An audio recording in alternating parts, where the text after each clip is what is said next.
kelas ni. 8 pagi ramai tidur sebab ni baru 46 46 orang baru. Mana lagi kawan-kawan? Sambung tidur Kalau ajak tidur ni saya rasa. Okay, semua dah ready dah ada nota Dah, madam. Okay. So hari ni ada quiz jangan lupa quiz. Okay. Chapter immune system. Dah study belum? Hopefully you study dulu sebelum jawab. Okay, soalan macam hari tu lah ABC. Okay.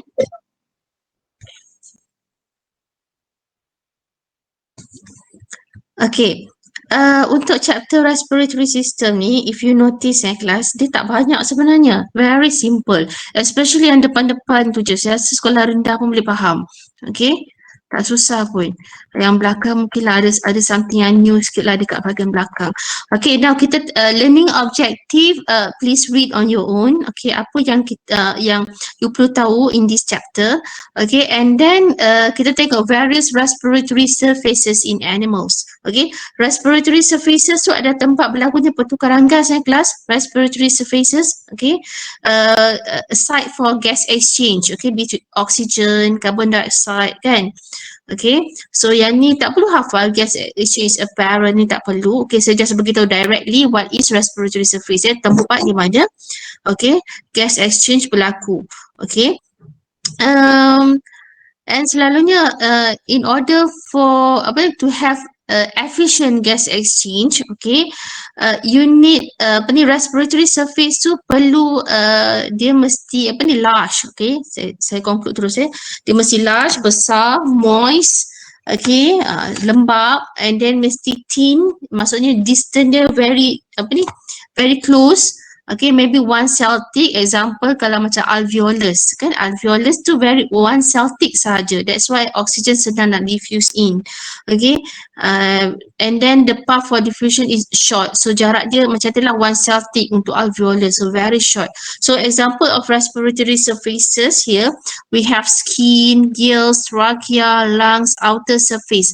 Outer surface meaning that the whole body okay act as respiratory surface, especially for simple animals, okay, yang so dia boleh diffusion can take place macam simply diffuse in and out of simple contoh simple animal macam amoeba, okay.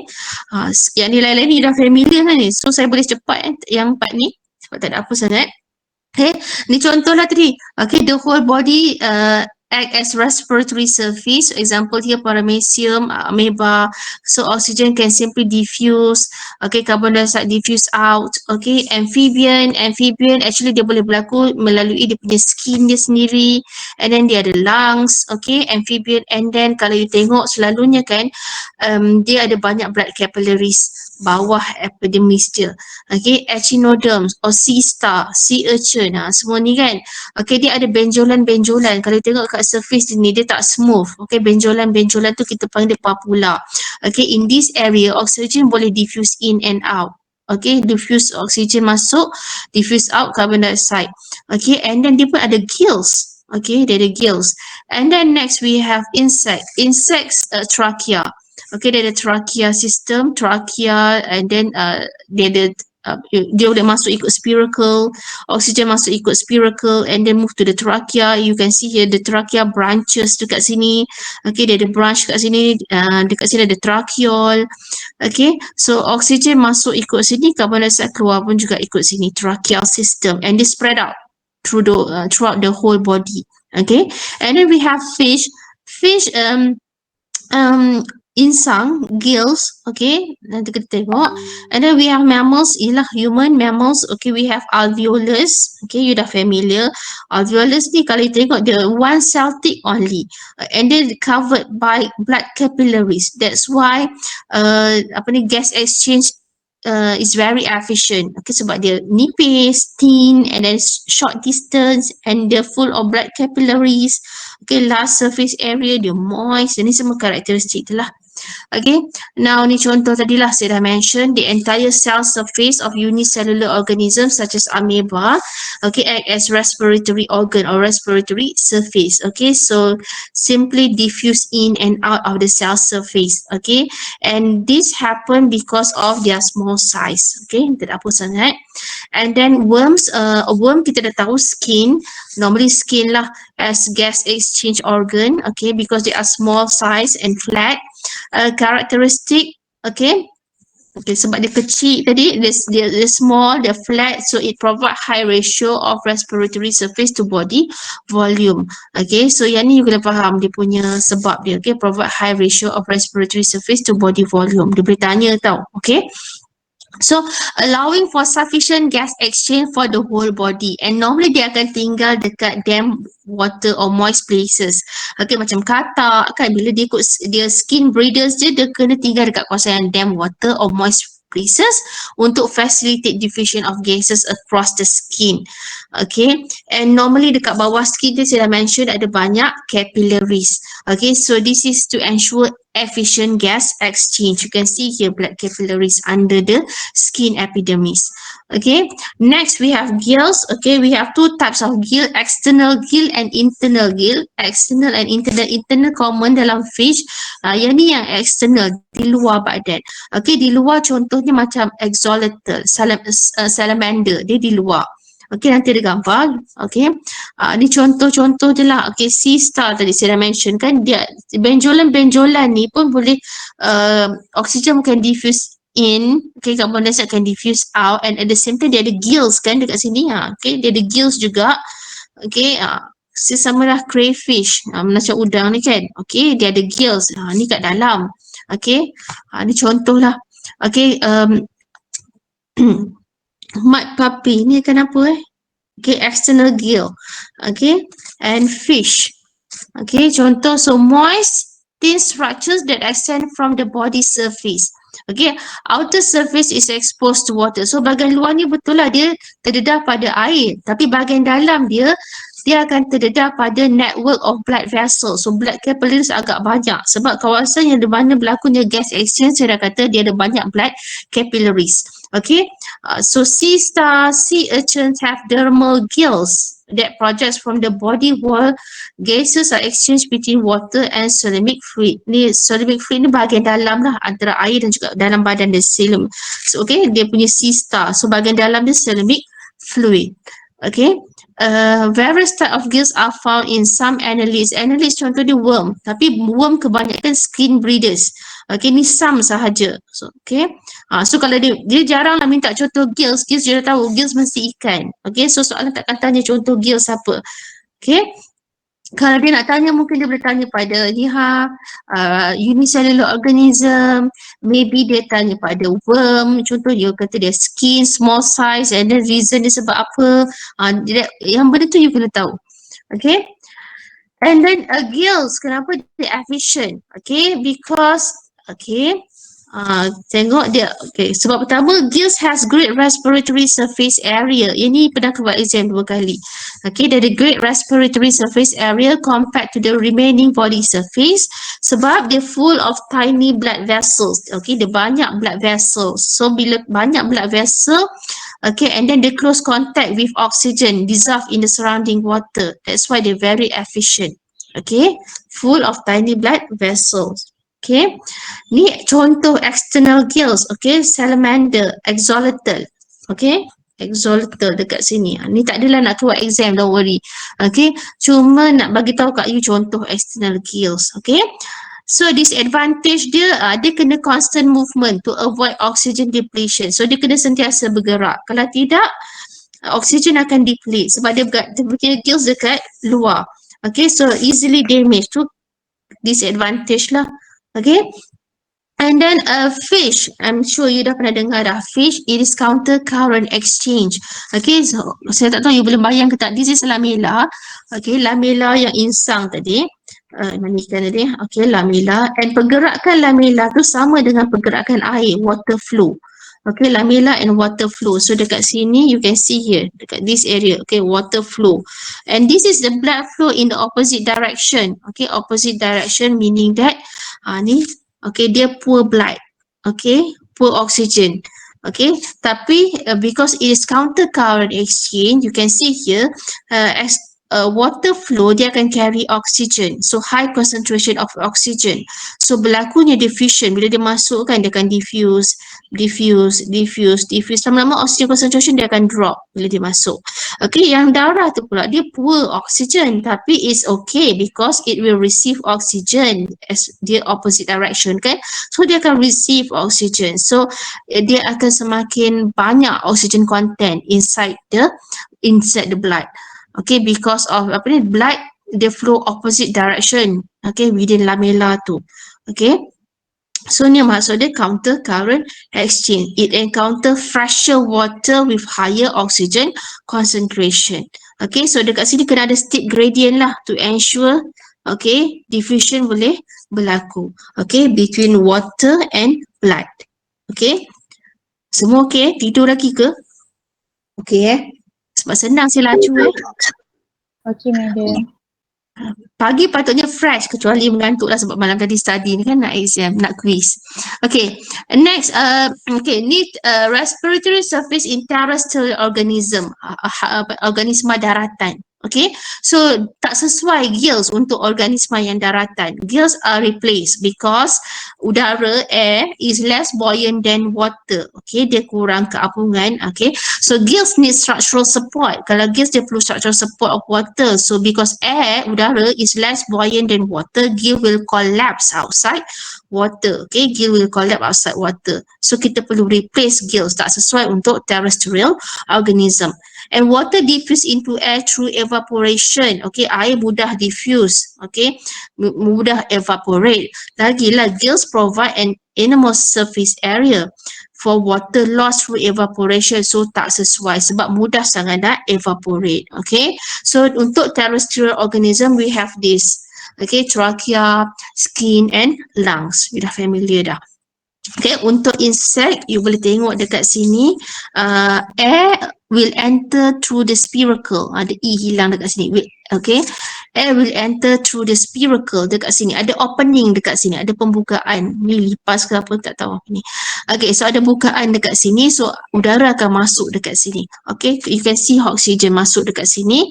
Carbon dioxide pun keluar ikut spiracle. So dia boleh control dekat sini spiracle, on, open and close. Open sometimes kalau dia nak conserve water, okay, spiracle akan close dekat sini kalau dia nak conserve. Okay, kalau panas sangat. Okay, so dia masuk dekat sini oxygen and dia akan branches through the tracheal tube. You can see the tracheal tube and dia akan branching into tracheal. Okay, dekat sini you can see here ada close end dekat sini. Okay, close end dekat tracheal ni and very close contact with body cells. Okay, so you boleh nampak very efficient dia punya apa ni, distribution of gas, oxygen, carbon dioxide, sebab dia betul-betul directly touch cell. Okay, so dekat sini very efficient, so dia tak perlu circulatory system. Okay, remember circulatory system, dia tak perlu circulatory system because dia punya sistem dah, trachea ni dia dah spread out the whole body. Okay, so yang ni untuk insect. Okay, so saya tak baca sangat sebab saya dah simplify kan. Okay, so yang ni, okay, kita tengok tadi dia cakap apa, air enter the tracheal tube through spiracles. Okay, and then the tracheal tube branches into smaller and smaller tube called tracheoles. The tips of the tracheole, dekat hujung tracheole tadi dia close, saya kata close ended and contain fluid where gas are exchanged between this fluid and the body cell. So very efficient, tak perlu circulatory system. Okay, and then kenapa sesuai jenis ni, jenis trachea ni? Okay, sebab high surface area to volume ratio. Ni kena tahu sebab dia ni. Okay, and then insect also prevent excessive water loss by closing the spiracles. Ni yang saya cakap tadi. Okay, okay, next ni lungs. Okay, okay, so you all dah familiar dengan lung. Okay, and our lungs are surrounded by okay, surrounded by moist epithelium. Dia macam ada blanket that surrounds our lungs, okay. So it is covered by moist epithelium. Sebab saya dah cakap tadi, respiratory surface must be moist. Okay, so semua respiratory space mesti moist. In contrast to the trachea, system of insect, lungs are restricted to one location. Okay, trachea tadi dia throughout the whole body. Tapi kita punya lung restricted to one location dekat kan badan kita. So therefore we need circulatory system. Tak ada apa pun. Okay, how about frogs? Frogs tadi saya dah cakap dia unik sebab dia cutaneous, dia involve skin. Okay, cases tu yang moist skin. Saya tak tahu moist ke. Okay, macam lembab kot. Okay, lembab selalu kot. Okay, sebab tu dia tinggal dekat damp area. Okay, amphibian breathe using positive pressure juga. Selain daripada skin, dia juga boleh create positive pressure. Okay, tekanan yang positif. Okay, you can see here air enter. Okay, nostril open and you can see the lung here. Okay, dekat sini tak ada apa-apa lagi kan. So as air enter nostril open, okay, you can see buccal cavity fill up with air from outside. Okay, dekat sini masih tutup. Yang ni dekat ni kembung. You nampak dia kembung tu because dia ada air yang masuk dekat sini, ada udara. Okay. So yang ni kita panggil positive pressure. Dia create dekat sini positive pressure. Okay. Inflate the lung with forced airflow. Okay, so dia akan inflate. You can see here. Dia dah inflate lung with forced airflow. Macam mana dia buat tu? Okay, they perform this by filling their buccal cavity first with air, okay, and then close their mouth. Okay, bila dia tutup je mulut dia, nostril dia close and dia akan elevate the floor of their oral cavity and dia akan push the air down into the trachea and enter lungs. Okay, so agak unik sikit. Okay, so katak sangat unik sebab dia ada lungs dan dia ada skin untuk breathe. Okay, so you ingat term ni, cutaneous respiration. Okay, and birds. Okay, birds kalau tengok dia high energy activity.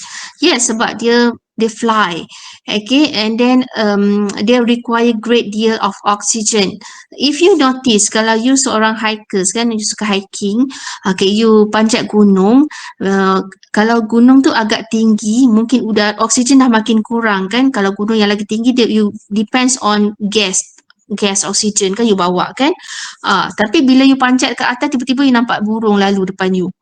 Nampak tak? So sebab burung dia lain sikit. Dia high metabolic rate and dia punya respiratory surface dia sangat efficient.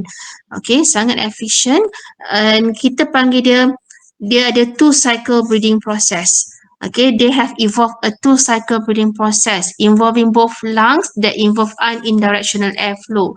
Yang ni tak apa, tak faham pun tak apa sebab kalau you nak faham boleh google sebab dia ada tunjuk gambar actually yang ni. Saya tak reti nak lukis, saya ada tunjuk gambar macam mana pergerakan udara tu tapi tak masuk exam, don't worry. Okay. So the bird's lungs channel air through tiny air vessel called parabronchi. Okay, kita ada bronchus kan? Dia ada parabronchus. Okay, parabronchi. So air passes one way through the tubes while blood flows in the opposite direction. Okay, tak apa. Kita tengok yang ni lah kelas saya explain yang ni. Okay, anterior posterior. Yang tu lagi confused kalau you all baca. Okay, you can see air enter in one direction. Tadi saya dah baca dah. Okay, so air will enter through the trachea.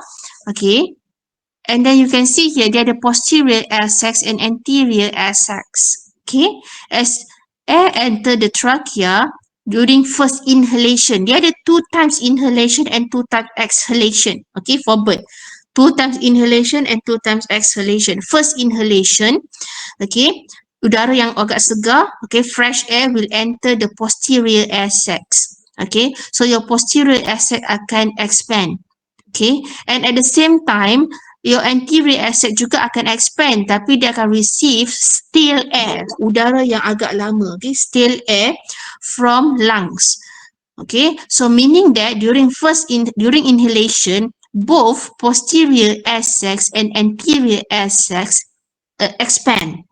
Okay, dua-dua anterior and posterior both air sacs akan expand. Cuma beza dia, this area filled with fresh air ataupun oxygenated lah. Okay, kalau yang dekat sini deoxygenated lah, yang tak fresh, still. Kita tak cakap dia deoxygenated, kita kata still. Sebab dia daripada lungs. Okay, still air. Okay, so that is first inhalation. And then during exhalation, first exhalation, inhale, now dia nak exhale. Bila exhale, okay, air from posterior air sac will move to the lungs. Now you nampak tak, lungs dah ada oxygen kan? Okay, air from posterior air sac move to the lungs. And air from anterior air sac tadi, yang still tadi, dia akan keluar. Okay, out of the trachea. Okay, dan keluar. Okay, that is exhalation. Okay, so during inhalation, both posterior air sac will expand, and during exhalation, okay, posterior air sac dengan anterior air sac dia akan deflate. Okay, dia akan deflate. Okay, dia contradict lah. Okay, then dia inhale lagi. Imagine class, lepas inhale, exhale, inhale lagi. So apa yang berlaku? Again, benda yang sama berlaku.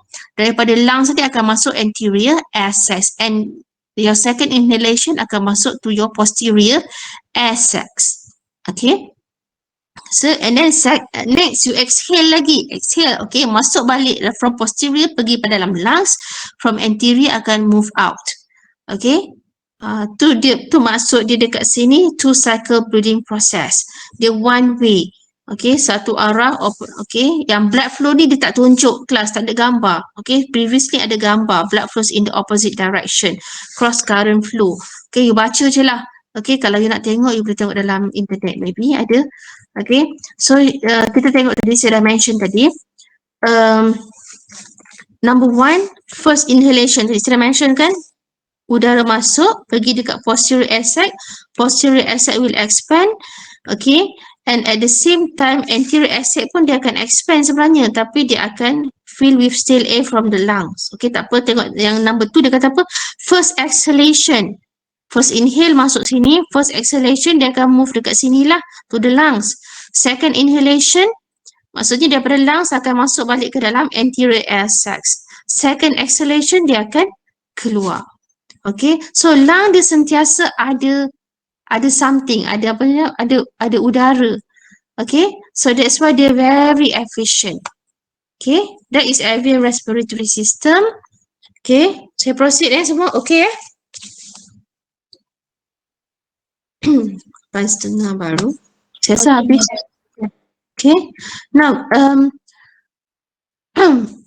okay, ni saya rasa you all dah tahu dah. Okay, tak ada apa pun yang breathing breathing is the mechanical process of moving air from the environment into the lungs and expelling air from lungs. Kita nak expel, kita nak takes in oxygen, we want to remove carbon dioxide, and you all semua dah tahu dah, kita akan create negative pressure breathing.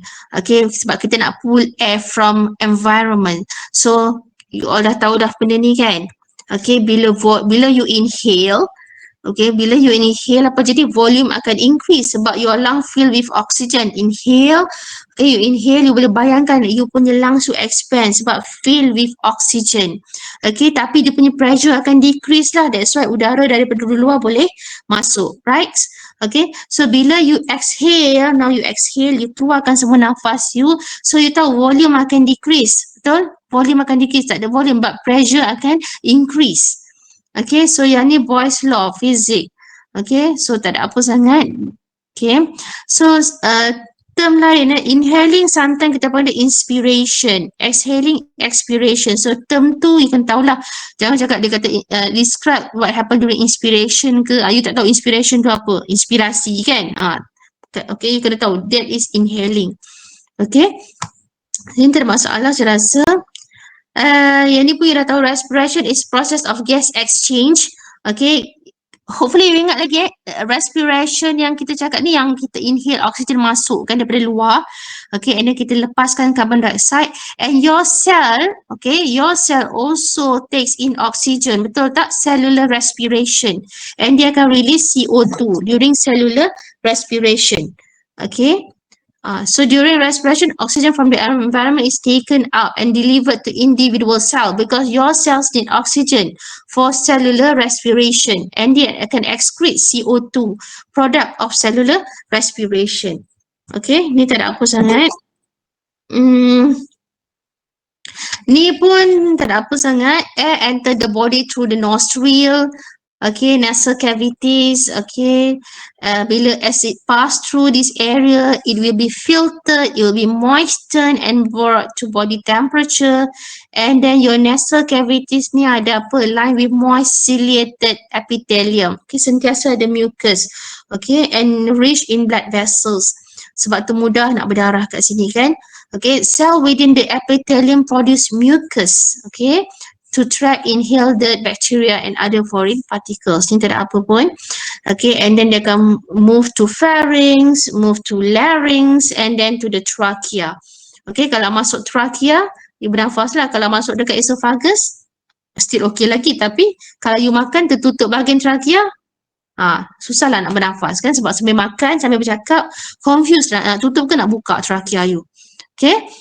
Now, ni tracheal structure, tak ada apa sangat. Tapi kalau you boleh buat mouse dissection, you boleh nampak ni. Clear sangat. Okay. Tracheal cartilage. Okay. Ni apa ni? The trachea divide into two branches, the bronchi. Okay, yes, you dah tahu dah. Each connect to a lung. Okay. Kalau you tengok lung ni, nampak tak? Ada 3. 1, 2, 3. Dekat sini ada 2 je. Lungs you. Perasan tak? Dia punya lobes situ. Agak-agak siapa tahu kenapa jadi macam tu? Ni dia cakap the right lung 3 lobes, left lung 2 lobes. Nampak tak? Right, 1, 2, 3. Yang ni ada 2 je. Okay? Hopefully boleh nampak clear kat sini. Agak-agak siapa boleh tahu kenapa sebab dia jadi macam tu? Ada yang tahu kenapa ada 3 lobe dengan 2 lobes?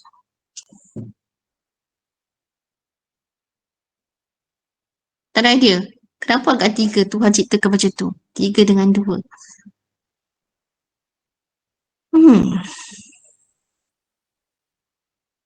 Tak ada yang tahu?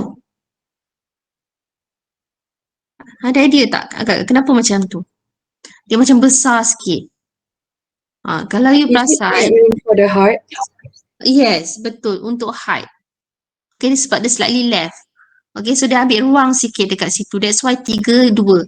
Because of height. Okay. So both trachea, okay, you punya trachea, you punya bronchi, dia ada cilia. Okay. Dia ada mucous membrane containing ciliated cells. Yang ni kerap juga keluar tau. So make sure you tahu you punya semua yang tract you kebanyakan ada cilia. Nostril you, okay, you punya trachea, bronchi, you ada cilia, ada mucus, semua nak trap bacteria. Okay. Lungs are large, okay, pad, spongy, in this dimension, and then they're covered by sac that enclose the lung, okay, pleural membrane. Mana pleural membrane, ada gambar tak? Ni pleura, okay, so yang ni ada dia macam blanket tadi saya kata, dia covered our lungs, okay, and dekat sini ada cavity tau, ada cavity ruang yang mengandungi pleural fluid. Sebab ni kan respiratory surface kan, mesti ada fluid dekat sini. Okay, nak lubricate. Okay, contain liquid to provide lubrication between lungs and the chest wall.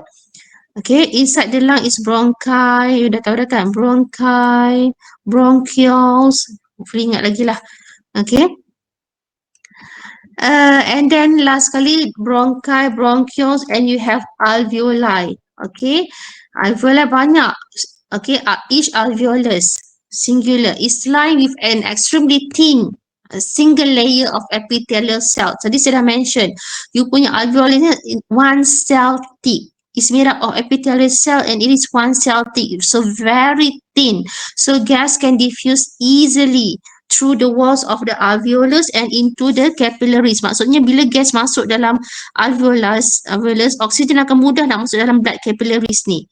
Okay, because it is one cell thick. Distance sangat dekat. Okay. And apa lagi next? Diaphragm. Yang ni kalau you buat mouth dissection pun menarik sebab you boleh nampak diaphragm. Okay, diaphragm. You boleh bayangkan bentuk kubah semua tu kan. Okay. The inner pleural cavity, mana tadi? Di pleural sac tadi yang saya kata macam blanket yang cover dia. Okay, dia ada dua bahagian actually. Bahagian luar kita panggil dia parietal pleura, bahagian dalam visceral pleura. Yang dalam ni ada fluid tadi. Okay, tak ada apa istilah je. Parietal di luar, visceral di dalam. And then dalam tu ada liquid. Okay, ni tak ada apa sangat.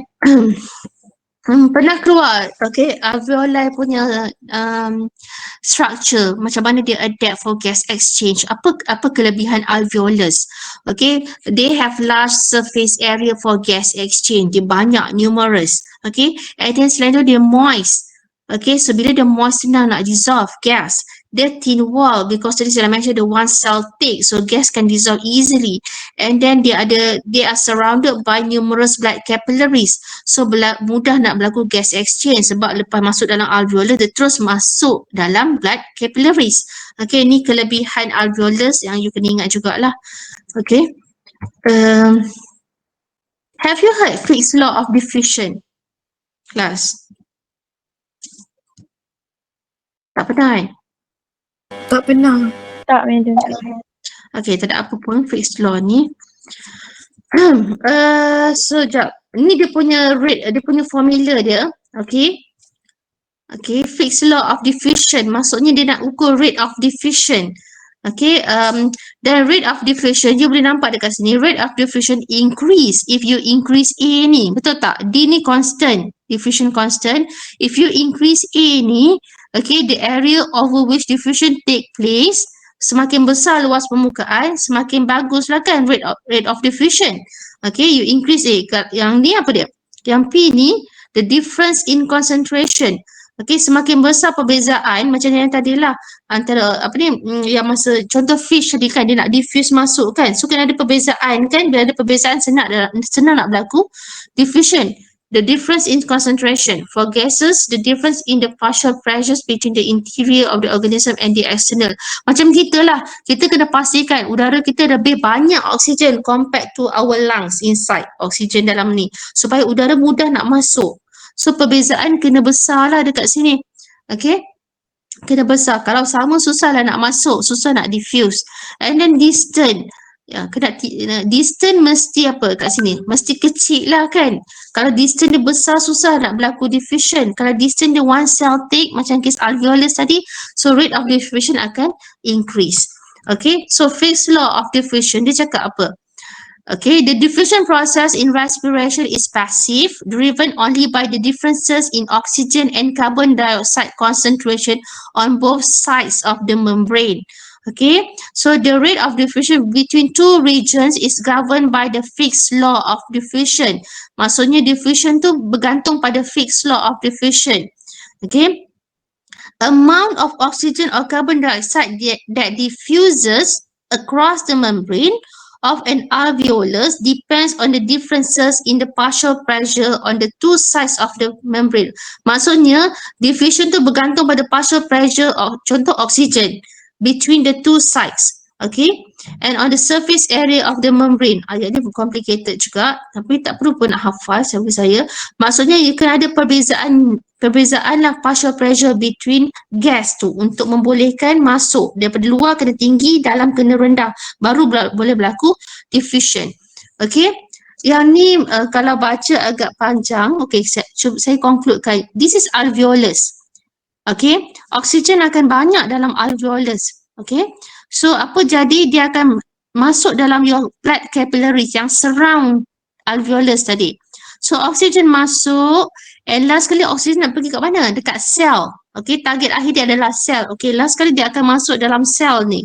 Sel in tissue dekat sini. So oksigen loaded in. Okay, so kita boleh nampak dekat sini. Partial pressure of oxygen in alveolus is about 100. Dekat sini lebih kurang 100.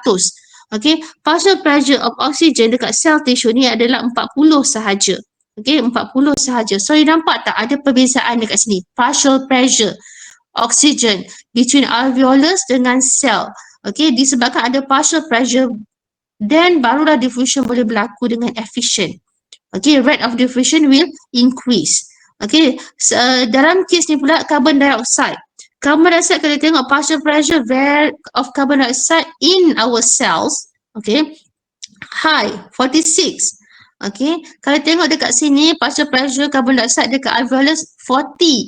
Yang ni yang boleh menyebabkan carbon dioxide diffuse from your cells into blood capillary and move into your alveolus. Okay, faham tak maksud dia? Fixed rate of diffusion bergantung pada partial pressure of gas. In order to ensure oksigen masuk, partial pressure mesti tinggi dekat alveolus compared to your cells. Okay, compared to blood capillary. Kena lagi tinggi dalam alveolus. Okay, so maksudnya daripada alveolus, okay, alveolus lebih tinggi daripada blood capillaries, okay, and lebih tinggi daripada cells. Okay, ni partial pressure dia punya oksigen. Kalau CO2 sebaliknya lah, opposite. CO2 punya partial pressure, CO2 dekat cell higher than your alveolus, so that your carbon dioxide can be released out. Okay, senang kan? Faham kan? Faham, Madam. Faham. Okay, yang ni selalu keluar exam. Okay, so you kena faham formula ni. Dia cakap kalau macam mana nak increase rate of diffusion. Okay, senang tadi saya dah mention kan, increase in surface area, highly folded surface area will increase rate of diffusion. Kalau decrease the diffusion distance here, you decrease diffusion distance, dia akan increase rate of diffusion. Okay, and difference in partial pressure, higher gas concentration. Okay, higher gas concentration difference between the inside and outside respiratory surface will increase rate of diffusion. Okay, so the gas will diffuse faster if the difference in pressure or the surface area increases. Normally student boleh jawab ni sebab kalau soalan ABC lagi boleh jawab sebab you dah tahu dah macam mana nak increase rate of diffusion. Okay, Dalton's law macam dah fizik pula. Okay, so partial pressure. Okay, Dalton's law of partial pressure in a mixture of gas, the total pressure of the mixture is the sum of the pressure of the individual gases. Saya rasa you faham dah kot. Setiap gas akan contribute, right, to the total pressure. Okay, setiap individual gas akan contribute to the partial pressure. Okay, nah kita tengok. Yang ni saya rasa senang je. Nitrogen you dah tahu dah, komposisi gas in our atmosphere. Setiap satu gas ni akan contribute, okay, to the total atmospheric pressure. Okay, so nitrogen 78%, oxygen 20%, okay, other gases yang ni 0 something percent kan. Kita punya atmospheric pressure 760 mm mercury, and setiap gas ni akan contribute to the total atmospheric pressure. Okay, so the fraction contributed by gas is called partial pressure. So nak tahu berapa yang dia contribute, ni lah. Okay, total atmospheric pressure 78% lebih kurang ni lah 593.5 mm mercury. Tak payah hafal pun. Okay, yang ni lah dia punya partial pressure of oxygen outside kita 159, agak tinggi juga.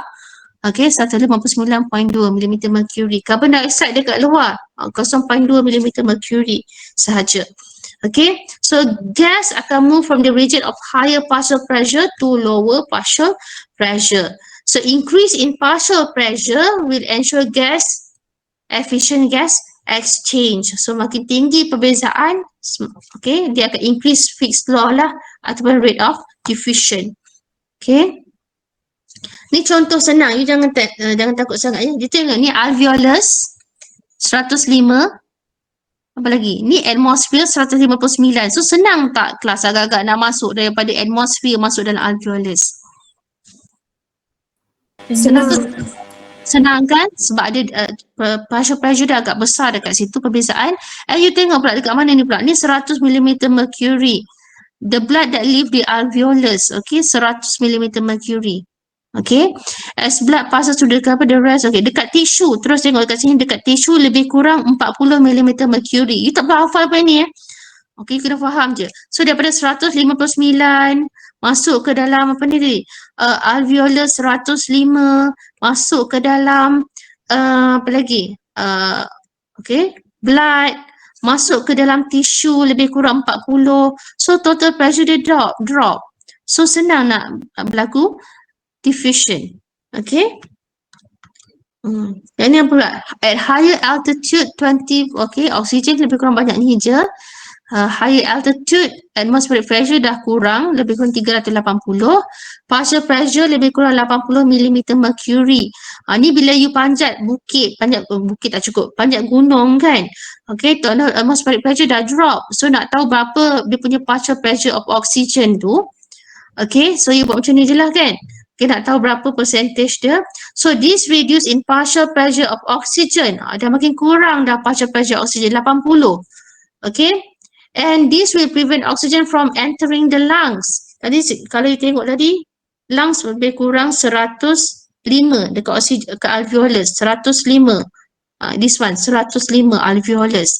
Sekarang 80 mm mercury lu panjat gunung Everest. Contoh. Okey, senang tak nak masuk kelas? 80 nak masuk ke 105? Senang ke susah? Susah. Susah. So you need tone gas. Tu je lah. You need oxygen. Okay. Tak ada apa pun sangat. Yang ni pun sebenarnya benda yang sama je. Dia ulang-ulang saja. So kita tengok secara laju. Gas exchange. Okay. So oxygen in inhaled air dissolve in a film of moisture on the epithelial cell. You dah kena tahu your alveolus is made of one cell thick, which is epithelial cell. So tak perlu nak hafal sangat dekat sini. You dah tahu dah tadi. One cell thick made up of epithelial cell. So they can easily diffuse and cross this epithelial cell. Mana dekat sini epithelial cell dia tulis? Ni epithelium of alveolus. One cell thick saja. Okay. Ada dalam form of moisture. Okay. Lembab. Tak ada apa pun. And then carbon dioxide diffuse in the opposite way.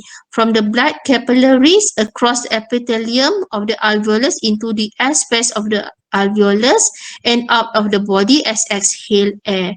Maksudnya udara masuk, oksigen cross this epithelium and masuk dalam blood capillaries. Okay, blood capillaries kat sini. Ni blood. Okay, blood capillaries. Ada red blood cell dekat sini. This is red blood cell. Carbon dioxide daripada red blood cell akan masuk dekat alveolar space and keluar. Ni tak ada apa pun. Okay, tak ada apa pun. Next, ni pun dia ada mention the alveolar air and the blood capillaries. Saya dah mention dah tadi are separated only by two cell layers. Ni sebab satu cell layer milik blood capillary.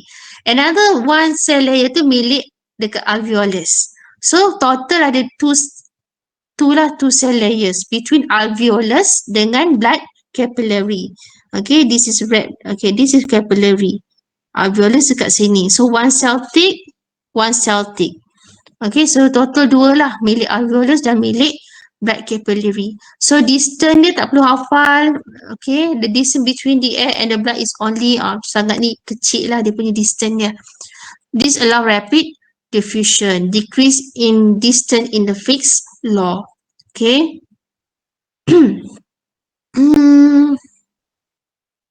Okay, gas exchange between alveoli and blood capillaries. Okay, ni tak ada apa kot. Each alveoli serve as tiny depot from which oxygen is loaded into the blood capillary. You dah tahu dah, oxygen masuk dalam alveolus. Okay, and then pergi dekat blood capillaries. Ni kan, blood capillary yang surround dia tadi. Okay, dia masuk dalam alveolus and then masuk dalam blood capillaries. Tak ada apa pun. Okay, oxygen in. Masuk dalam blood capillaries. Carbon dioxide out. Masuk dalam alveolar space and keluar. Okay.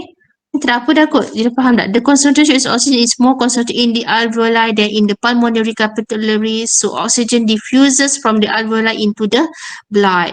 Carbon dioxide pun sama, more concentrated in the blood compared to the alveolus. So dia akan diffuse out of the capillaries into the alveoli and move out of your body. Ini senang je. Sama juga dalam sel. Okay. Dalam tisu. Tadi saya dah mention kan daripada blood tadi. Oxygen lagi concentrated in the blood compared to your body cell tadi. So apa berlaku? Oxygen akan diffuse out of the capillaries and into the cells. Sebab cells perlukan terbalik pula sini. Okay, cell. Okay, oxygen masuk kan. Tapi cell akan undergo cellular respiration. So dia ada banyak carbon dioxide inside the cell. So dia akan diffuse out. Masuk dia ke interstitial fluid, masuk ke dalam blood capillaries. And then move out to alveolus. Okay, boleh bayangkan alveolus and then out of your body. Tak ada apa sangat. Simple. Okay. So in the lungs, okay, due to differences in partial pressure between alveolus and blood capillaries, okay, hemoglobin in blood load up with oxygen forming oxyhemoglobin. So tadi kan inside your alveolus you ada banyak oxygen. Okay, compared to your blood capillaries. Okay, now bila ada banyak oxygen, hemoglobin akan combine with oxygen, form oxyhemoglobin. Ni bila dekat lungs. Kat sini kat mana inhale air, alveolar space, kalau you tengok inhale air 160. Dekat alveolar ni, number 2 alveolar space ni agak tinggi, 104 partial pressure of oxygen. Dekat pulmonary vein ni pun sama, 104 partial pressure of oxygen compared to CO2 sangat rendah. So dia akan combine with hemoglobin to form oxyhemoglobin. Ini the loaded oxygen. Dia ambil carbon dioxide. Now you can see here partial pressure carbon dioxide dalam tissue cell agak tinggi kan, cellular respiration. In the body tissue, oxygen is unloaded. Okay, maksudnya oxyhemoglobin akan release oxygen. Tadi hemoglobin kan, dia bawa oxygen. Now dia akan release oxygen dalam ni. Okay, dia akan release. Okay, then dia akan form deoxyhemoglobin. Okay, deoxyhemoglobin. Dia keluarkan oxygen. So deoxy, lack. Okay, lack oxygen. Okay. Again, benda yang sama juga. You can see here partial pressure in alveolus 100 mm mercury. 100 mm mercury. Dalam tissue cell terus 40. So hemoglobin tadi dia akan keluarkan oksigen tadi. So oksigen masuk, CO2 dia akan masuk. Okay. Nampak tak oksigen? Dia dah rendah dah dekat sini. How about CO2? CO2, okay, 40 je dekat alveolus. Okay, 40. Tapi dekat tisu, dekat cells, dia agak tinggi. Okay. So apa jadi? Oksigen dah masuk kan? So dia pun, okay, actually hemoglobin can also combine with CO2. Okay, for your information, dia boleh combine. Okay, mungkin dia bawa sikit. So CO2 pun keluar. Okay, ni partial pressure. Tak ada apa sangat. You all okay ke? Boleh proceed lagi ke? Cepat juga ni nak habis. You nak rehat ke tak? Okay, semua. Boleh masuk lagi Agak laju ke? Kelas? Okey. Tak bila. Okay. Okay, kejap ya. Saya nak buka kipas rumah saya. Lupa pasang kipas, panas.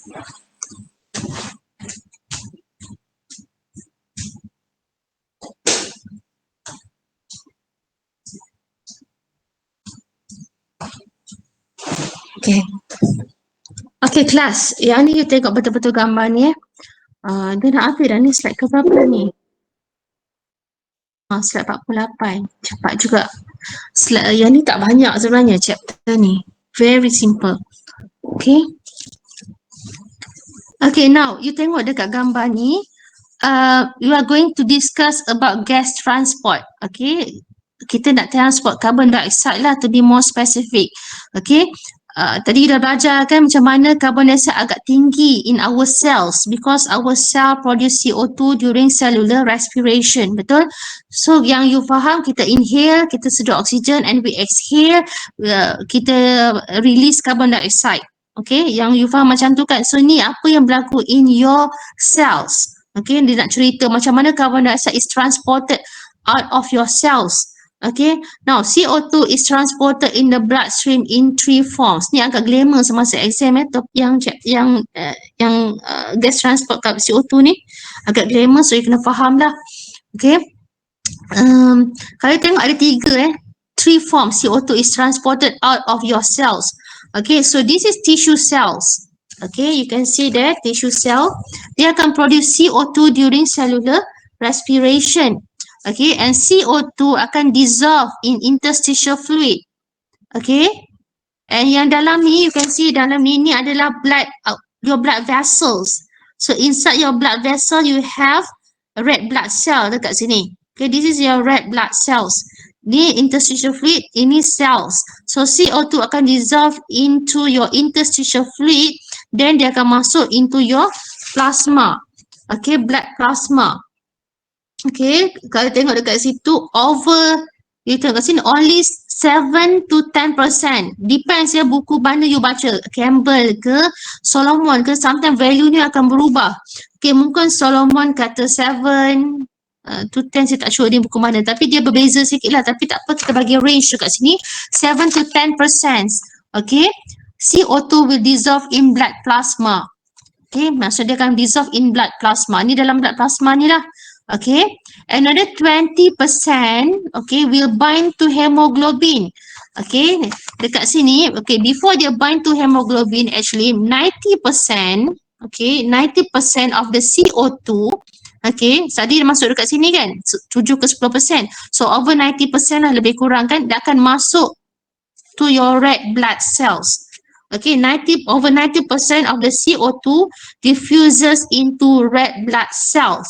Okay, so only 7 to 10% in the plasma as dissolved CO2.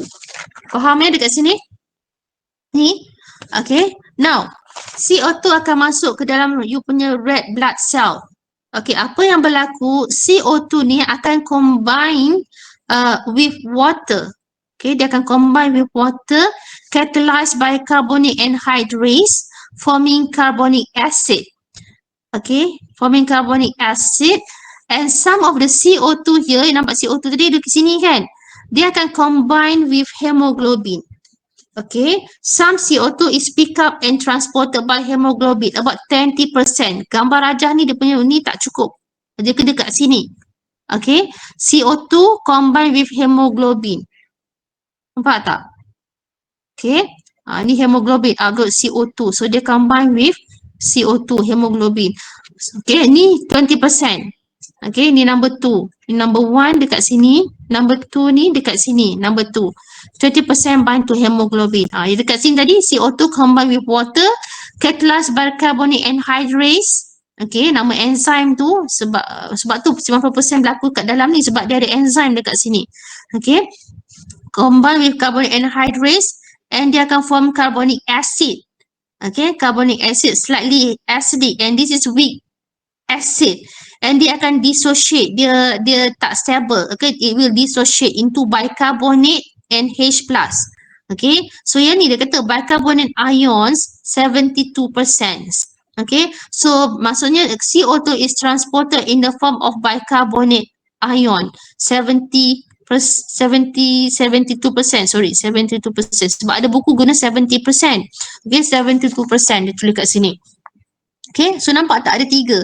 Satu, dissolve in blood plasma about 7 to 10%. Second, combine with hemoglobin here. Okay, and ada juga yang akan form bicarbonate ion and majority akan akan dalam bentuk bicarbonate ion. Okay, yang ni banyak kali keluar. You kena tahu bentuk apa yang paling yang ni pernah keluar banyak kali lah. Dia akan tanya mungkin lah dalam ABC ke. Okay, dia kata ada blood stream ada 3 form kan, yang mana yang paling besar sekali. So katalah bicarbonate ions. Okay, so ni inside our blood vessels. Okay, mungkin dekat kawasan yang berhampiran dengan tissue cells. Okay, so dekat sini apa jadi? Ni dia nak move to the lungs. Okay, dia nak move to the lungs. So ini bicarbonate ions ni bicarbonate ion. So sampai dekat berhampiran dengan lungs ataupun alveolus, okay, you can see bicarbonate ion tadi akan diffuse into into lungs dekat sini. Okay, into lungs, but into red blood cells. Okay, and apa dia buat dekat sini bila dia masuk dalam ni? Okay, dia masuk as bicarbonate, dia akan combine with H+ dekat sini balik. Okay, see here. Okay, H+ from hemoglobin. Okay, and before that saya nak ingatkan kat you, okay, you can see here, this is H+. Nampak dekat sini, H+. Okay, daripada carbonic acid tadi when they dissociate, dia akan produce H+. Okay, H+ ni nampak tak? Dia pun akan combine dengan hemoglobin. HBH. Okay, dia boleh combine dengan hemoglobin. Okay, so you nampak tak fungsi hemoglobin dekat sini kelas? You rasa apa fungsi hemoglobin kat sini? Saya nak tanya dekat you, apa fungsi hemoglobin dekat sini? Anyone nak share? Soalan boleh keluar. Dia tanya apa fungsi hemoglobin during carbon dioxide transport.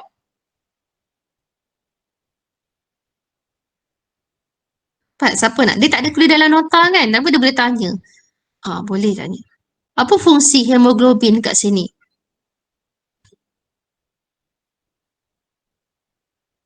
Transport blood. Transport blood. Okay, lagi? What else? Transport oksigen lah. Okay, lebih tepat. Transport oksigen. Lagi? Yang tu yang dia dah tahu dah, transport oksigen. Yang dalam kes carbon dioxide transport ni.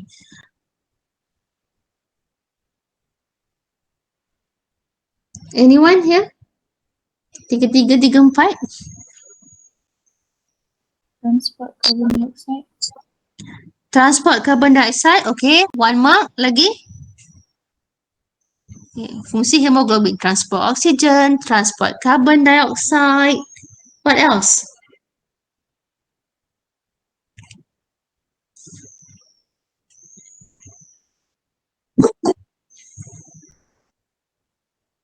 What else? Apa lagi fungsi dia?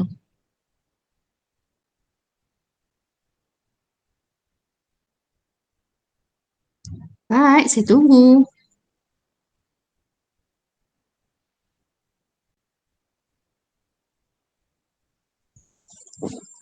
Tak ada idea? Tak ada idea? Kelak agak kalau saya nampak tak ni? H plus? Yes. Macam mana H plus? Buat ayat sikit.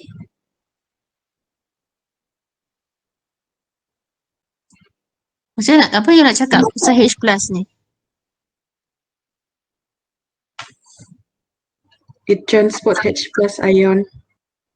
Transport H plus ion. Okay, you belajar macam ni. Dia ada ability to bind with H plus. Okay, bila carbonic acid dissociate, this is very weak acid. Okay, dia easily dissociate into bicarbonate and H plus. And apa jadi dekat H plus ini? Dia akan take up by hemoglobin. Okay, most of the H plus binds to hemoglobin. Okay, untuk minimize the change in blood pH. Okay, you boleh contoh to minimize the change in blood pH. Faham So you nampak tak dekat sini ada chloride masuk dekat sini. Chloride. So bila H plus, okay nampak tak? Yang ni tadi chloride masuk disebabkan bicarbonate ion ni keluar. Negatif kan? Keluar. Negative charge. So dia nak counter balik Cl masuk. Dekat sini pula H plus dia akan ambil H plus, excess H plus. Sebab dia nak reduce acidity. Okay. So bila you jawab apa fungsi hemoglobin. Yang you tahu memang dia transport oksigen. Okay, yang tu yang you tahu. Dalam kes gas transport untuk carbon dioxide, fungsi dia CO2 ni help transport CO2. Okay, and assist in buffering the blood. Okay, dia buffering the blood. Dia kurangkan H plus tu. Macam mana dia bertindak sebagai buffer tu? Dia akan bind with H plus. Okay, bind with H plus, so dia akan minimize change in blood pH ataupun dia akan reduce the blood pH. Faham tak? Meaning that hemoglobin can act as buffer. Okay, so you boleh jawab juga, they can act as buffer. Carry oxygen, bind with oxygen, bind with CO2, and dia boleh act as buffer, okay, by binding with H plus. Okay, so dia akan minimize change in blood pH. Faham Faham? Faham ya. Okay. Okay, now bicarbonate tadi saya dah mention. Okay, bicarbonate masuk dalam ni and then dia akan combine balik dengan H plus. Okay, combine balik dengan H plus and then chloride keluar balik. Dia semua nak balance. Negatif masuk, negatif keluar balik. Ini semua nak balance. Chloride shift untuk balance the pH of your blood. Okay, and again dia akan receive H plus daripada hemoglobin. So hemoglobin tadi kan dia bind with H plus tadi kan. So dia akan release back. Okay, dia akan form carbonic acid balik. And your carbonic acid dissociate into carbon dioxide and water. So water and CO2. CO2 akan keluar daripada blood capillaries and masuk dalam alveolus. Okay, so yang ni yang jadilah, okay, dekat, and then you pun release out CO2 tu. Okay, ni the whole process. Okay, nampak dekat sini? Yang baru masuk ni mesti sebab tak ingat kot saya dah buat kelas 8. Okay, so yang cerita-cerita dekat sini ni adalah cerita yang saya dah cerita dekat sini kelas. So kita tengok satu persatu. Okay, so about 7% of the CO2 dissolve in blood plasma. Yes, number 1 tadi, betul? Dissolve in blood plasma. While the remaining will diffuse into red blood cell. More than 7, maybe around 90% dissolve into red blood cells. And then in red blood cell, about 20% of the CO2 tadi bind with the amino ends of the hemoglobin. Okay, amino ends. Okay, hemoglobin is a protein, right? So adalah bahagian amino dia tu yang dia combine. Okay, tak apa. You cuma tahulah carbon dioxide will bind with hemoglobin. Okay, and it will form carbaminohemoglobin. You can see hemoglobin with CO2, carbaminohemoglobin. And 72% tadi reacts with water forming carbonic acid. Okay, and then dia akan dissociate into bicarbonate and hydrogen. Okay, H+. So 72% dalam bentuk bicarbonate ion. Okay, so kenapa dia berlaku dalam red blood cell? Kalau you nak jawab, you kata sebab ada this enzyme. Okay, you imagine kalau gas blood, dia dissolve paling banyak dekat blood plasma. Okay, dekat blood cell dia akan jadi slow, proses tu akan jadi slow. Kelebihan dalam red blood cell because it has carbonic anhydrase, dia ada enzyme untuk convert carbon dioxide dalam bentuk carbonic acid and then bicarbonate. Okay, so dia akan lebih cepat lah. Okay, ni catalyzed bicarbonic acid and dia form carbonic acid, dissociate to form bicarbonate ion 72%. Okay, so in red blood cells, okay, carbonic acid dissociate into a bicarbonate. Okay, tadi saya dah mention, and hydrogen ion tadi H+. Okay, okay, now hemoglobin bind with most of the H+. Ni saya dah mention kan, H+ daripada mana tadi? Daripada ni tadi. Okay, so dia dissociate. So dia akan combine with hemoglobin. Okay, so dia bertindak sebagai buffer kelas. Ingat bertindak sebagai buffer sebab dia reduce H+ in your red blood cell. Okay, preventing the H+ from acidifying the blood. And most of the HCO3 tadi diffuse into plasma juga and carried into the bloodstream to the lungs. Okay, pergi dekat lungs tadi, dekat sini saya dah cerita tadi. In the lung, bicarbonate diffuses from plasma into red blood cells, again combining with H+ tadi dekat sini from hemoglobin and and forming dekat sini carbonic acid lagi. Okay, HCO2 is converted back to CO2 and water. CO2 is also unloaded from hemoglobin, so they unloaded dekat sini. Okay, CO2 diffuse into plasma, to interstitial fluid, and then to alveolar space in lung from which it is expelled during exhalation. Okay? Faham ke tak kesimpulan dia yang sini? Kelas, okay tak? Faham. Faham kan? Okay. Okay, sebelum saya tunjuk yang ni, saya ada video. Kita share dululah, tengok video dulu. Okay, rehat sekejap. Sekejap ya.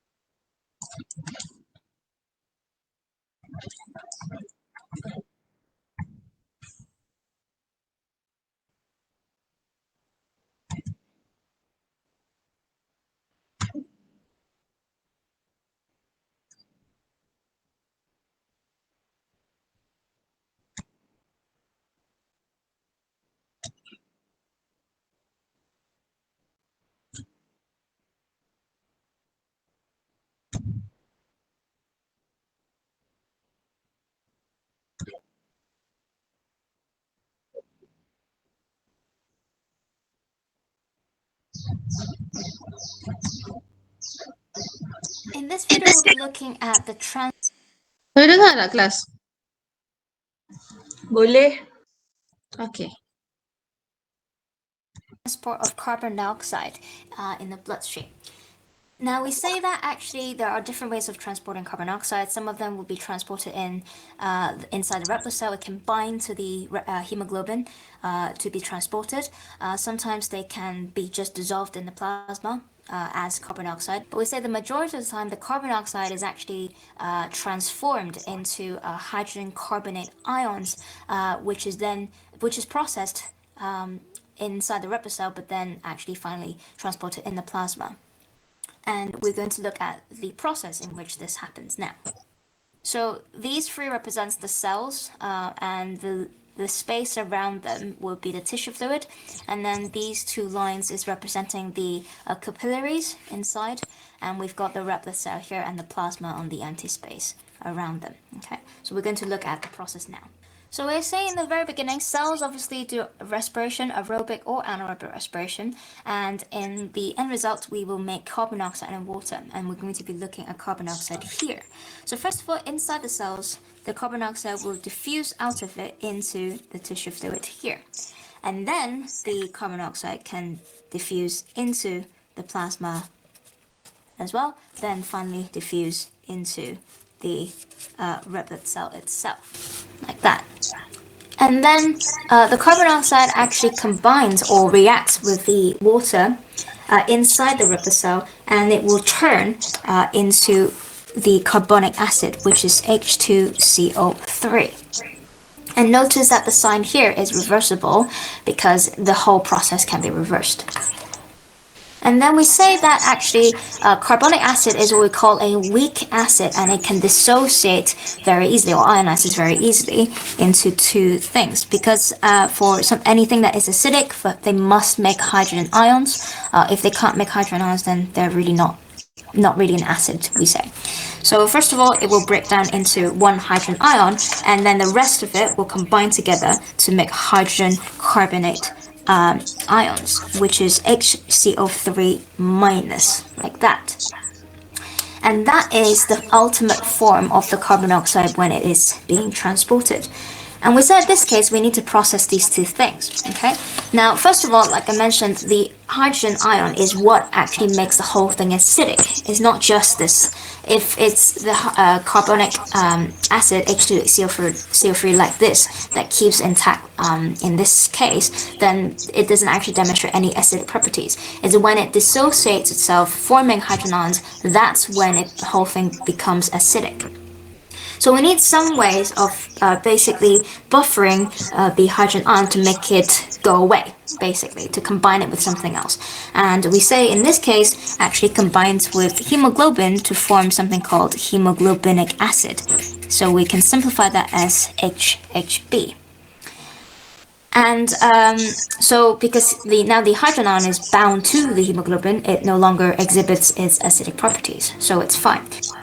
Now, then on the other hand, the hydrogen carbon ions, yes, technically speaking, it can stay in the red blood cell, but the thing is that may increase the concentration inside, and ultimately, if we don't try to remove them, then the red blood cell would essentially become concentrated or full with hydrogen carbon ions, and we can no longer transport more carbon dioxide inside. So in order to maximize that, we can actually transport this outside of the red blood cell, and it goes into the actual plasma.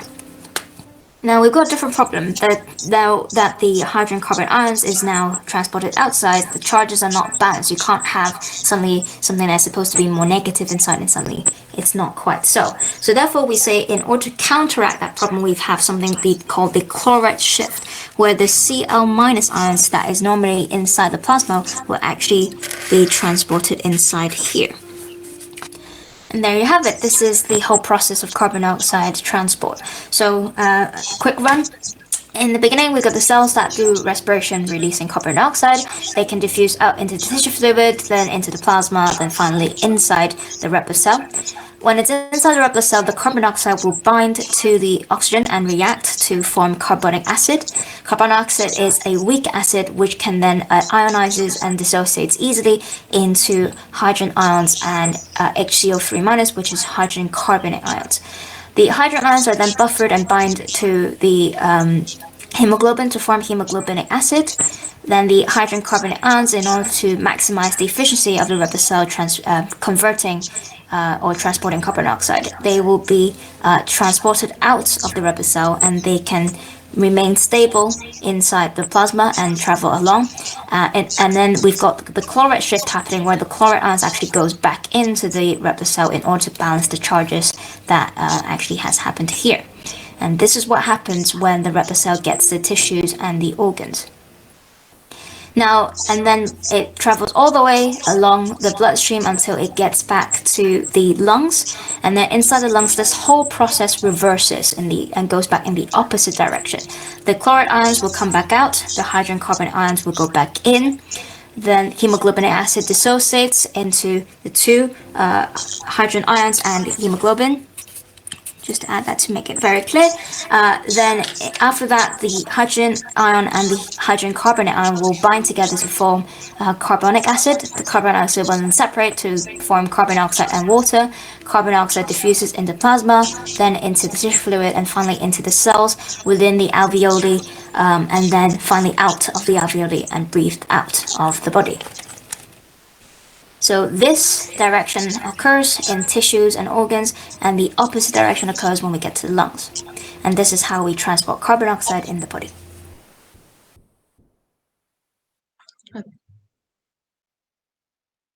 Okay. Jelaskan video tu. Faham kan? Faham. Faham. Okay, sikit lagi ya.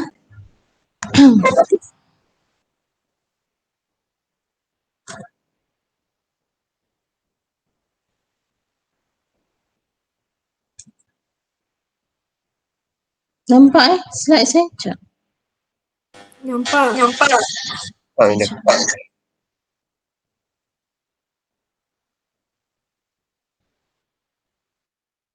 Okay, now this is something new, oxyhemoglobin dissociation curve. Okay, ni graph dia. Jangan takut tak susah pun, you jangan takut. Tengok je, ni graph dia. Okay, oxyhemoglobin dissociation curve. Okay, graph ni tentang apa? Graph ni showing the amount of oxygen that hemoglobin carries. So, how many hemoglobin can carry oxygen? Dia nak tengok at different oxygen pressures. Okay, so kalau tengok dekat sini ya, this is 0 hingga 100 dekat sini. Okay, kat situ partial pressure of oxygen. Okay, this is partial pressure of oxygen. So kita tengok dekat lungs ni, oxygen memang agak tinggi kan? Betul kan? Partial pressure. Okay, now dekat sini, this is oxygen saturation of hemoglobin. Okay, kalau you tengok dekat sini, dekat lungs, jadi kita dah tahu partial pressure of oxygen in the lungs sangat tinggi. Maksudnya bila oxygen content tu sangat tinggi, agak juga lagi banyak tak di-combine dengan hemoglobin kelas? Banyak. Banyak kan? Okay, that is why kalau tengok dekat sini, oxygen saturation of hemoglobin very high. Almost 90, dia tulis kat sini saya tahu berapa, saya rasa 98%. Dekat sini, 98% saturated. Okay, 98% saturated. Sebab dekat sini oxygen content dia very high. So bila very high, dia akan combine with hemoglobin. Almost 98% saturated. So hemoglobin dia saturated with oxygen. Kalau you compare dekat sini, masa dekat rehat, dalam keadaan rehat, so dekat sini, okay, dia kurang kat sini. Okay, hemoglobin dia agak kurang oxygen, tapi still okay, about 70. Okay, 70% of hemoglobin saturated with oxygen. Okay, 70%. Masa exercise, tissue during exercise, bila you exercise, okay, apa jadi? You akan menggunakan oxygen, cellular respiration, you akan use a lot of oxygen and you release CO2. Okay, so basically you punya oxygen you akan jadi rendah kat sini kan, partial pressure oxygen rendah. So how about hemoglobin? Of course, hemoglobin saturation with oxygen will be very low lah. Okay, in the tissues, you tengok kat sini, or other of other organ at rest, a typical partial pressure oxygen lebih kurang 40 40 mm mercury. Here hemoglobin has a lower affinity for oxygen. Okay, bila dia lower affinity for oxygen, dia akan release some hemoglobin dia akan release some oxygen. Okay, release some but not all of oxygen to the tissue dalam keadaan rehat. So maksudnya hemoglobin tu still bind with oxygen. So dia kurang affinity, so dia akan release sikit saja oksigen sebab ni dalam keadaan rehat kelas. So bila when hemoglobin leave the tissue, it is still 75% saturated. Walaupun dia tinggalkan leave the tissue, dia still 75% saturated with oxygen. Okay.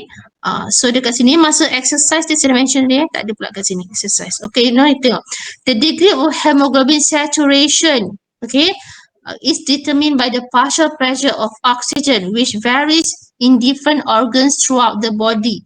Okay, when these values are graphed, they produce the oxygen hemoglobin dissociation curve. Okay, and kalau tengok dia macam ni, bentuk dia S shape sikit kan. Dia tak naik, dia tak macam ni, dia tak vertical, dia ni. Maksudnya dia tepu juga, dia tepu lah. Okay, oksigen pun dia ada hard limit dia lah. Hemoglobin, dia dah tepu. Okay, so oxygen hemoglobin dissociation curve is an S-shaped curve with a nearly flat slope at high partial pressure of oxygen and steep slope at low partial pressure of oxygen. Dekat sini dah flat sebab tadi saya dah mention hemoglobin is already saturated with oxygen.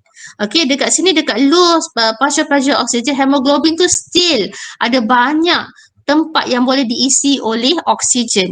So dia produce steep slope sikit dekat sini lah. Okay, you can see steep slope sebab hemoglobin tu still boleh bind dengan oksigen. Okay, faham ke tak? Faham kan? Sikit. Faham. Okay, so kalau dekat sini, yang ni dah tepu, masa exercise, bila dia kurang affinity, normally bila hemoglobin combine with oxygen, okay, dia akan release oxygen. Okay, so kat sini oxygen unloaded to tissue during exercise. Ni during exercise. So semasa exercise, tadi saya kata hemoglobin kurang affinity pada oxygen kan sebab dia rendah kan. So dia akan release oxygen dekat sini. So tissue you will get oxygen dekat sini. Okay, tak apa, kita tengok dulu yang ni.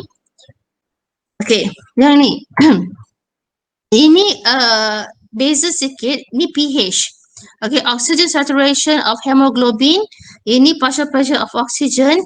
Okay, if you increase the pH, okay, if you increase pH, okay, pH you increase, maksudnya acidity increase, right?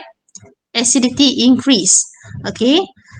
Acidity. So dekat sini dia kata apa? Carbon dioxide reacts with water. Yes, kalau kita dah tahu tadi bila CO2 combine with water, dia akan form carbonic acid. And this will lower the pH. pH akan pH akan rendah.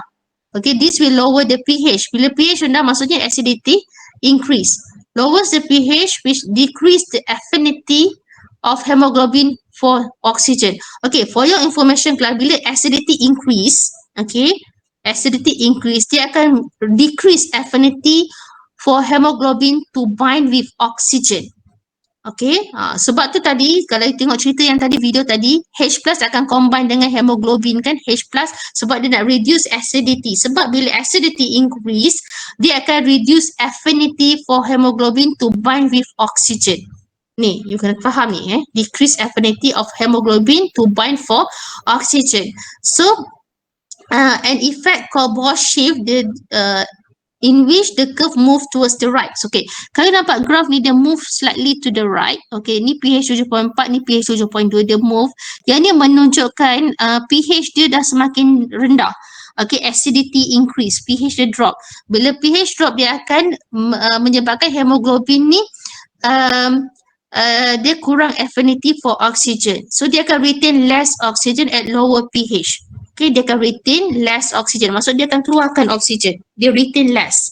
Okay, bila acidity increase. So, you boleh agaklah bila CO2 during exercise, CO2 kan dihasilkan, betul? During exercise, CO2 increase.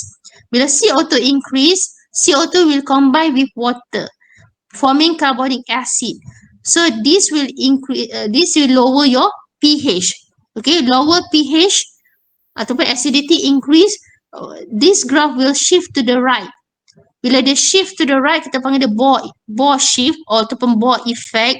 Dia menyebabkan hemoglobin kurang affinity for oxygen. So dia akan retain less oxygen at lower pH. Okay, kalau you nampak graph ni shift to the left dekat sini, maksudnya pH dia apa? Sebaliknya lah, pH dia meningkat lah. Okay, ni sebab dia shift to the right. Okay, maksudnya pH dia decrease. Okay, pH berkurangan, acidity increase. So thus where CO2 production is greater, especially during exercise, hemoglobin release more oxygen. Logic tak kelas? Bila during exercise, you akan release a lot of CO2. Okay, cellular respiration. So bila release CO2, hemoglobin akan release oxygen. Nampak tak? Sebab you punya sel perlukan oksigen. Okay, bila CO2 dia release, dia bakal acidity akan increase. Bila acidity increase, hemoglobin akan retain less oxygen. Dia akan bebaskan oksigen. Dia kurang affinity for oxygen. So dia akan release oxygen. So your cell will get the oxygen. Bila your cell get the oxygen, which is good lah sebab your cell lacks oxygen sebab dah exercise tadi. So this can support cellular respiration. Faham ke tak? Faham. Faham The rest? Lelaki? Faham. Then that's good. So kalau dia tanda, kalau you nampak kalau kata kenapa graf ni bergerak ke arah sini, so you kata ini indicate low pH. Bila low pH, hemoglobin become less dia kurang affinity, less affinity for oxygen. So oxygen will be released. Okay, oxygen will be released. So this is good lah. Okay. Tu dah nak habis dah. Okay. Ini macam baca je sebenarnya. Okay. Control of breathing. So, okay. Again, breathing is regulated by involuntary mechanism. Something that you macam tak nak control jugalah kan. You boleh control tapi involuntary sebab tu you boleh tidur. Okay. You boleh tidur sebab you still boleh bernafas. Okay, ni involuntary mechanism. Cuba kalau you tidur, you pun stop bernafas. Okay, ni control of breathing. So involuntary mechanism and involve negative feedback mechanism. Now kita tengok macam mana. To ensure that gas exchange is coordinated with blood circulation and with metabolic demand. Okay, tak apa kita tengok. Okay, your breathing is controlled by your medulla oblongata. Okay, kesimpulan dia. Okay, medulla oblongata regulates breathing. Banyak sangat ayat kan. So you tengok ni. Medulla oblongata regulates breathing. Okay, so dekat you punya medulla oblongata tu ada breathing control centers. Okay, neural circuit, okay, in the medulla form a pair of breathing control centers. So in your medulla oblongata, there is breathing control centers atau respiratory centers that control your breathing rhythm. Okay, so in your medulla ada specialized chemoreceptor. Okay, dekat you punya medulla oblongata yang breathing control center tu ada specialized chemoreceptor. Ada two types, central chemoreceptor and peripheral chemoreceptor. Okay, so yang ni specialized chemoreceptor ni we can conclude that this sensitive to changes in CO2 and H+ concentration. Okay, CO2 and H+ concentration, they're very sensitive. So dekat sini kata central chemoreceptor, ada dua jenis tadi kan. Central chemoreceptor in the medulla, they are sensitive to H+. Bukan ni tak to H+ only kalau central chemoreceptor. Okay. CO2 tak. Okay, ni untuk spesifik lah untuk central chemoreceptors. Peripheral chemoreceptors at the walls of the aorta ada juga, is called aortic bodies. Walls of carotid artery is called carotid bodies. Okay, peripheral ada dua jenis tadi. Okay, yang ni pun okay, dua-dua ni stimulated by high carbon dioxide and the H+ concentration. Ni dua-dua. Untuk peripheral dia sensitif pada CO2 yang agak tinggi and H+ yang agak tinggi. Central tadi daripada H+ saja. Okay, kalau H+ tinggi dia akan detect. Kalau peripheral chemoreceptor dia akan detect if CO2 increase ataupun H+ increase, dia akan detect. Okay, now bila your partial pressure carbon dioxide okay increase, okay, some of the CO2 akan diffuse into the cerebrospinal fluid. Ni apa yang terjadi dekat you punya brain bila CO2 content agak tinggi, it will diffuse into cerebrospinal fluid. Ni jarang keluar exam tapi baca je. Okay. So the CO2 akan react with water again and dia akan form apa? Carbonic acid. Okay, react with water and will increase. Okay, H plus lah, betul lah kan? CO2 increase, of course H plus akan increase sebab dia akan form carbonic acid and dia akan dissociate and dia akan produce H plus. So then barulah your central chemoreceptor akan react. Okay, will be stimulated by increasing H plus. Okay, and this act as a signal, impulse will be sent to your respiratory center. Apa respon yang dibuat?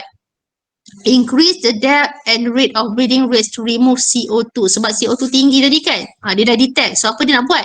Okay, now increase the depth and rate of breathing rates to remove CO2 until CO2 is lowered. Okay, the breathing rate returns to normal. This is homeostasis. Okay, when partial pressure carbon dioxide and H plus concentration increase, okay, the peripheral chemoreceptor at the walls of the aorta tadi and the carotid arteries tadi will be stimulated. Impulse will be sent to respiratory center again dekat medulla oblongata tadi.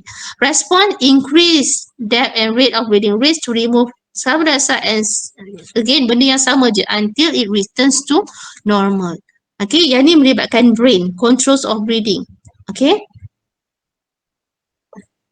A person breathe deeply. Okay, a negative feedback mechanism prevent lungs from over expanding. Okay, sebab during inhalation, sensor detect stretching of the lungs tissues as stimulus. So stimulus are sent to the medulla, inhibit further inhalation. Yang ni dia nak bila you bernafas deeply lah, dia nak prevent lung daripada over expanding. Okay, so apa dia buat? Dia akan sense. Okay, sensor dekat situ. Okay, sensor detect stretching of the lungs tissues as stimulus. Stretching of the lung tu, bila lung you stretch dah, dia act as stimulus. Okay, and dia akan send to medulla tadi. Again, medulla kan tadi kan respiratory center tadi. Okay, okay, so dia akan reduce, inhibit further inhalation, nak avoid over expanding of the lungs tadi. Okay. Ni tak ada apa, dia punya conclusion. Ni apa ni? Oh, ada juga last sekali penutup ya kelas. Okay, effect of smoking to the respiratory system, lung cancer. A smoke is in, yang ni you baca sendiri pun okay kot. Tak pernah keluar exam lagi ni. A smoke is inhaled, ada toxic lah. Okay, siapa yang smoking dekat sini, saya rasa bulan ni you tak smoke lah. Kan? Ada lelaki yang smoking kat sini. Okay, so the tobacco, cigarette smoke, bla bla bla bla. Ini baca je lah kelas Boleh ya? Tak ada apa pun smoking ni. Okay. First time dia masukkan. Hari tu tak ada pun slide pasal smoking ni. Okay, so you baca je lah dia ada nikotin, dia ada tar. Tapi you cakap lah macam mana pun orang yang smoking dia dah tahu. Even doktor pun ramai je yang smoking. Okay, dah tahu dah keburukan dia. Tapi tak apa lah kan nak macam mana. Okay. Effect of smoking to the respiratory system, lung cancer. Yang ni kalau you active smoker lah. Okay. So you merokok banyak lah. Kalau sikit-sikit saya rasa tak ada sangat. Okay, lung carcinoma. Okay. Characterized by uncontrolled cell growth in the tissue lung. Okay. Jadi tak ada apa kot kelas. You baca je lah kot. Bacaan ringan. Saya rasa tak ada apa sangat. Okay. Yang selalu keluar kelas, yang mana selalu keluar? Yang ni boleh jadi keluar. Oxyhemoglobin dissociation curve ni boleh keluar.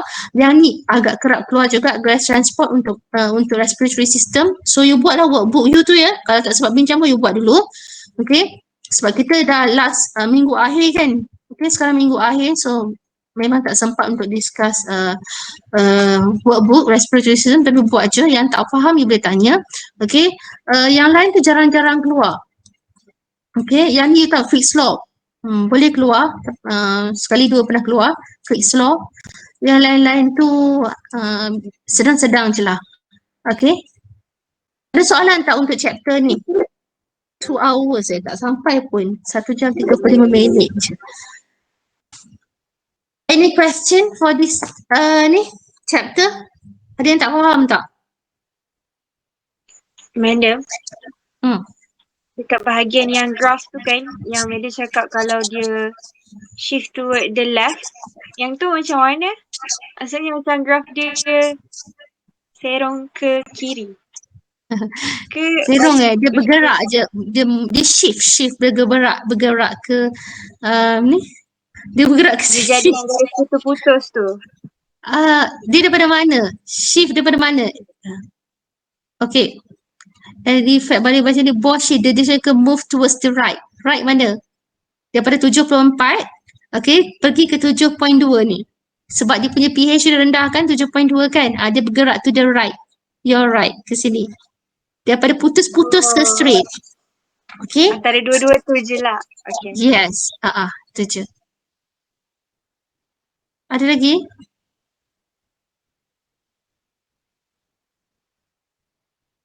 Kenapa tadi kalau kat sini, tengok kat sini oxygen concentration dia kat sini 70 kan? Sini something yang 60. Okay, dah kurang affinity dekat sini. Okay, that's why the shift to the right, dah kurang affinity. Yang retain less oxygen. Okay? Madam. Ya. Kalau yang untuk hemoglobin tu, dia memang untuk carbon dioxide je yang ada reaction. Kalau oksigen, dia just transport berdasarkan concentration je. Sekejap, again. Yang gas transport carbon dioxide melalui hemoglobin, dia reaction dia berlaku bila dia kena dengan carbon dioxide je. Kalau dengan oksigen, Dengan oksigen tidak masalah. Memang kita tahu hemoglobin dekat alveolus bila bila saya tahu saya menjawab soalan ke tak. Bila dekat alveolus, dekat lung, so kita dah tahu dah oksigen ni makan combine dengan hemoglobin. Okay, sebab tadi kita cerita pasal carbon dioxide transport saja. Kalau kita kata pasal oxygen transport, then you boleh kata hemoglobin combine with oxygen. Ni contoh dia kat sini, dekat lungs dia combine. Cuma yang tadi saya cerita, saya cuma gas transport carbon dioxide. Oksigen dia tak sentuh lah dekat sini. Menjawab ke tak menjawab? Tapi kalau ditanya function hemoglobin, you kena tengok tau function hemoglobin in general ataupun specific for gas transport carbon dioxide. Kalau gas transport carbon dioxide, first kali you kena mention apa dia function dia tadi, dia boleh bind dengan apa? Dia boleh bind dengan hemoglobin, and then dia boleh act as a buffer by combining with H+. Okay? Boleh ya? Dua function tu, dan dia pernah keluar juga masa test ke exam saya tak ingat, tapi dia pernah keluar. Ada lagi soalan? Madam, Ya. yang dissociation curve tu, kalau dekat lung, normally memang pH dia tinggi. So, hemoglobin memang ada high affinity dengan oksigen lah. Sorry, dekat lungs. Okay. pH dia tinggi ke? Ataupun pH tinggi kita. Yang ni saya yang ni saya tak sentuh sangat. Yang pH yang ni, jangan fikir dekat lungs berapa pH je. Saya tak ajar pH dekat lungs. Cuma dekat yang ni saya nak tunjuk dia punya kesan pH sebenarnya in general. Okay, kalau you kata dekat lungs, saya boleh kata ni dekat tissue cell lebih tinggi sebab sel kita undergo cell respiration, so dia akan release CO2 compare dengan lungs. Faham kan? So yang ni cuma dia nak cakap kesan pH.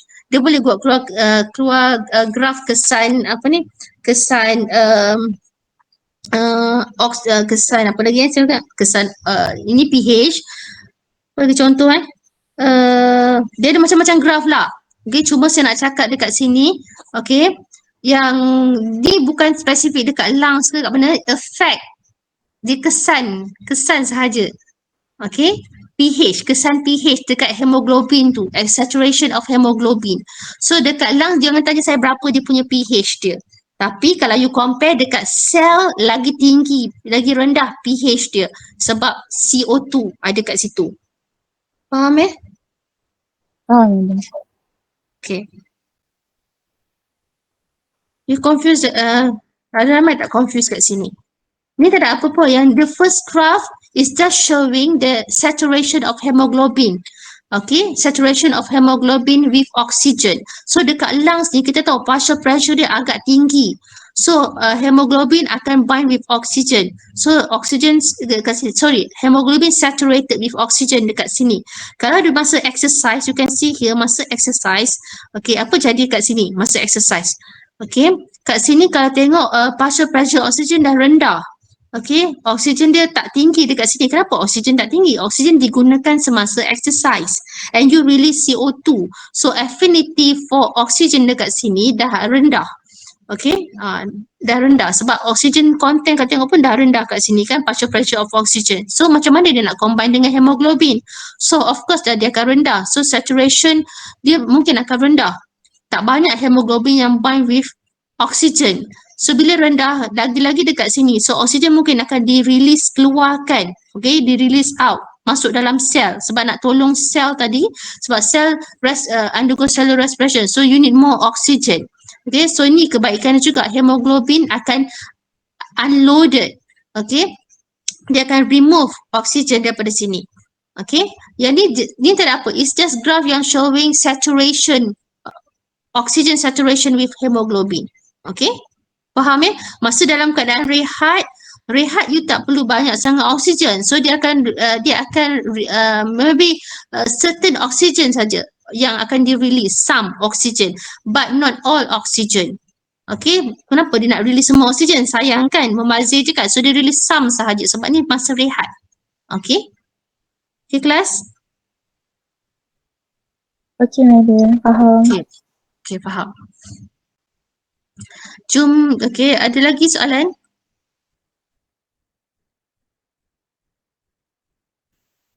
Ada dah? Tak ada dah? Last lecture ni tak ada dah? So, you dah study dah you punya immune system? Okay.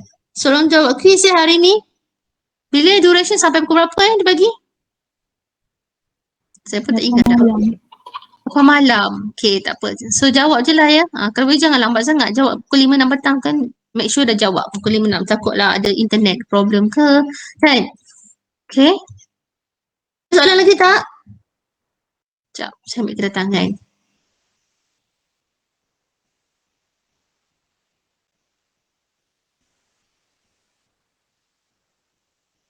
So, petang ni tak adalah kelas ya. Dia ada kelas kan lepas ni pukul 10? Ada. Okay, so tak apalah kita ni lah dismiss kelas lah. Okay, saya dah ambil kedatangan dah. Okay. Boleh lah.